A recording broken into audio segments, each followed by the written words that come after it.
Shalom, shalom, tozo continuer ka na partage na biso na Genèse 31, tobandi na 1 ti ndenge ka okosukisa eza partage ndenge tosalaka ka na momesa moto ya moto azwi bible na ye.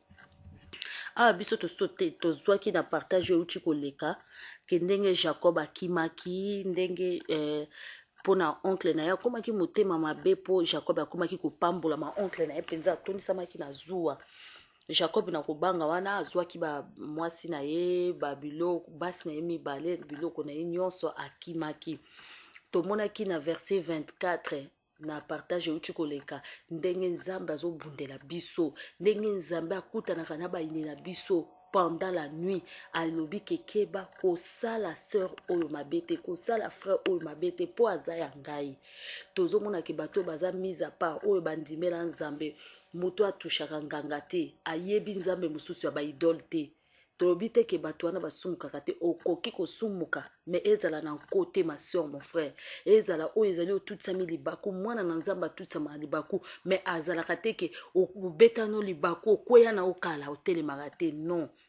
Mwana na Nzambe bamabaku ezalaka oyo Bible ezoloba soki ozwi kanda kolala na kanda te, moi ekota likolo na kanda na yo te.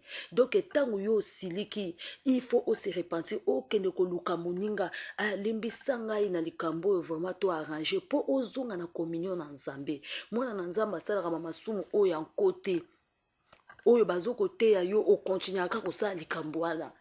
Oyo yo pasteur okontinuaka kosala ekobo na sœur wana, yo sœur okontinuaka kosala ekobo na intercesseur wana. Donc makambo oyo kaka ya mabe wana eza lisusu kobeta libaku te, wana ezali okomi na yo libanga, okomi ate.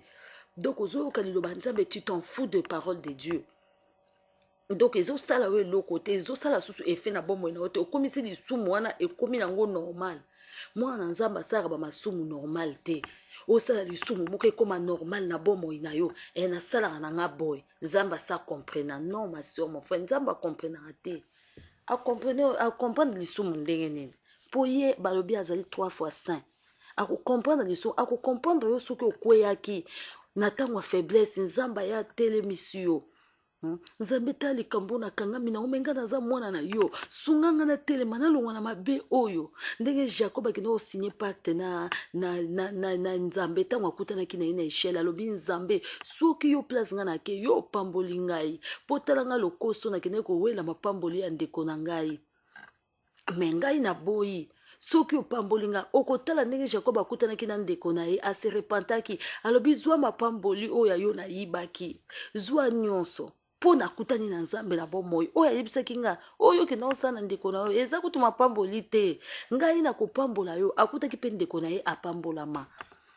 Bato bayebaka koto te bakazaka kaka Jacob azali kaka na epamboli ya Esau te, ayibaki lipamboli ya ndeko na ye. Me ntango akendaki epa Labani akutanaki na Nzambe na nzela, asalelaki lipamboli na ye moko, apambolamaki na motoki na ye moko. Bandeko na ngai, liboso yo ntango ozalaki na mokili oyibaki, me na ntango oyo yo bongoli motema okomi kokende koluka mosala olobi te natika makambo oyiba na bamagazin, natika makambo kosala prostitution, nake kosala formation na ngai, nake kosala eloko boye songolo, nake kosala formation na ngai ya 2 jours to ya 3 jours po nasala mosala normalement na motoki na ngai.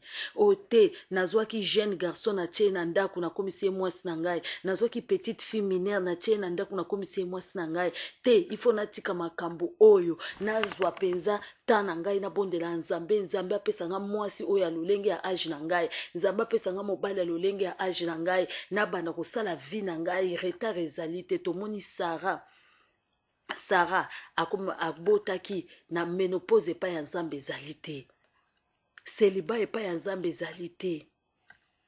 Donc ndeko na ngai ma soeur mon frère, ezali nanu retard te po yo obongwama olongwa na mabe oyo bandaki kosala.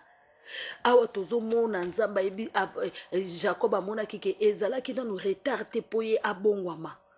Abongwamaki autaki na bénédiction oyo ayibaki, me ntango akimi Nzambe alobi te okokende na bénédiction ya moyibi te. Tozomona na bamangomba bato mingi baza koyaka na bakomportema oyo ya mabe. Ozalaki na kati ya nini, na kati ya mokili obandaki koyiba bambongo no bandaki kodepanse yango na bamasanga partout. Oye na nzambe obandaki okomi partenaire ozopesa mbongo, me mbongo oyo ozosalela source nango eza kaka place obandaki koyiba.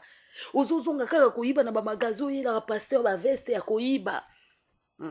Ma sœur, ozoke toujours na prostitution, oyaka na badimi ya prostitution, oyo yibi ba mindele, oyo sali makambo ebele. Ma sœur, mon frère, ozoyaka kaka na lisumu wana et puis ozo présenter lisumu wana devant temple de Dieu. Oyo temple oyo tozoba oyo tongami na maboko ya bato.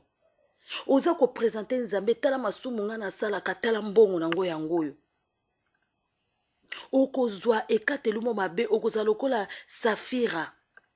Anania na Safira oyo Nzambe abomaki bango na temple oyo balakelaki maki mabe. Ma sœur, mon frère, ozalaki na kati na makambo mabe, okendaka na banganga, obetaka bazeke, ozokende na pasi bato batalaka bavoyant, mais entre temps ozoya pe pa na Nzambe, ozoye pa ba prophète de Dieu pona koyebisa bango bolakisanga lisusu oyo Nzambe alobi. Ozokende ko consulter na ba cimetière. Ma sœur, mon frère, tolingi nini? Mwana na Nzambe atambolaka na lolenge oyo te. Tomoni Jacob ayibaki. Nzambe alobi te okotikala ka Jacob te. Okomi Israël. Na bengi yo Israël. Israëla okomi oza lisusu Jacob te. Oza lisusu mutu na lokuta te. Ndeko na ngai kanga ba source nyonso oyo bandaki kopesa yo mbongo na ndenge ya mabe. Kanga ba source nyonso bandaki kopesa yo libala na ndenge ya mabe. Zwa eau pure, mai oyo ezobima pembe, mai oyo latelamba na pembe boya mabe. Luka na voie normale, Nzambe ndenge koyebisa kaka awa Jacob ke oluka na voie normale. Héritage oyo kozwa ezala na voie normale. Ezala na voie normale. Héritage na yo ezala na voie normale. Nzambe alingaki te Jacob héritage na ezala ya makila, ezala ya kolela kaka ya frère na ye.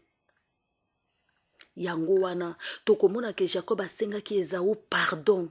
Soki totali histoire oyo tina suka ndeko nanga kende kosenga pardon bato nyonso yosala mabe. Kende kosenga pardon basi ya bato botola, mibala bato botola. Kende kosenga pardon bana bato yo boma makambo ebele yosala. Ba chance baninga oyo kende ki soi-disant komeme pa ya banganga, kende kosenga pardon na bato wana.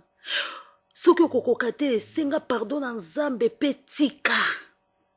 Soki okokuta na susu na bato wana te kende kosenga pardon na baavortement osala. Kende kosenga pardon na makambo ebele oyo yo osala. Kende kosenga pardon na bana bato yo viola. Kende kosenga pardon na kombo na Yesu. Nzambe wana aza Nzambe malamu akolimbisa yo na ngai. Pe tokomona bokonzi ya likolo oyo asalaki na Jacob akosala na yo, akochange yo kombo moninga na ngai na kombo na Yesu. Nzambe apambo